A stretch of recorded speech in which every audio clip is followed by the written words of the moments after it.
गौरीज किचनमध्ये तुमचं पुन्हा एकदा स्वागत आहे.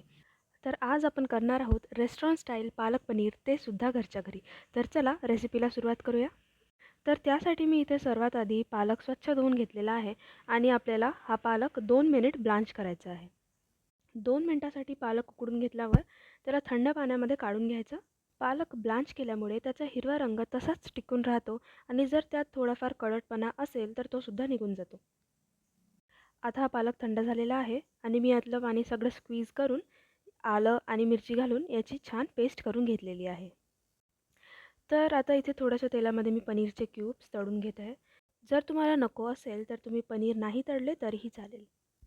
तर पनीर तळून झालेले आहे. आता मी त्याच पॅनमध्ये जिरं, मोहरी आणि हिरवी मिरची घालून थोडं परतून घेत आहे. आता हे झालं की यामध्ये थोडं आलं लसूण घालून परतून घ्यायचं. मी इथे आलं लसूण बारीक चिरून घेतलेलं आहे. तुम्हाला हवं असेल तर तुम्ही आलं लसणाची पेस्टसुद्धा घालू शकता. आता यामध्ये कांदा घालून तो सुद्धा सोनेरी होईपर्यंत परतून घेऊया आणि यामध्ये आता घालायचं आहे बारीक चिरलेले टमाटर. इथे सुद्धा तुम्हाला टमाटर आणि कांदा चॉप करून घालायचा नसेल तर तुम्ही पेस्टसुद्धा घालू शकता. हे सर्व छान परतून झालेलं आहे. आता मी यात हळद, तिखट आणि धनेपूड घालत आहे. मसालेसुद्धा छान परतून घेतल्यावर आता यामध्ये आधी केलेली पालकाची प्युरे घालायची. ही पालकाची प्युरे मी थोडी परतून घेते. तोपर्यंत तुम्ही माझ्या चॅनलला सबस्क्राईब आणि व्हिडिओला लाईक केलं नसेल तर आत्ताच व्हिडिओला लाईक आणि चॅनलला सबस्क्राईब करून बेल आयकॉन प्रेस करा, ज्याने माझे सर्व नवीन रेसिपीजचे व्हिडिओ तुमच्यापर्यंत पोहोचतील.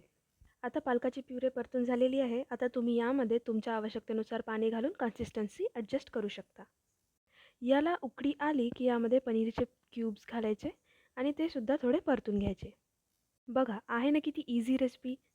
चला आता शेवटी वरून थोडासा गरम मसाला आणि चवीप्रमाणे मीठ घालून घेऊया आणि आपली पालक पनीरची रेस्टॉरंट स्टाईल भाजी ते सुद्धा घरच्या घरी तयार आहे. तर तुम्हाला ही रेसिपी कशी वाटली मला कमेंट बॉक्समध्ये नक्की कळवा आणि तुमचं छानसं छोटंसं बोट उचलून लाईक, शेअर आणि सबस्क्राईब करायला विसरू नका. बघत रहा गौरीज किचन.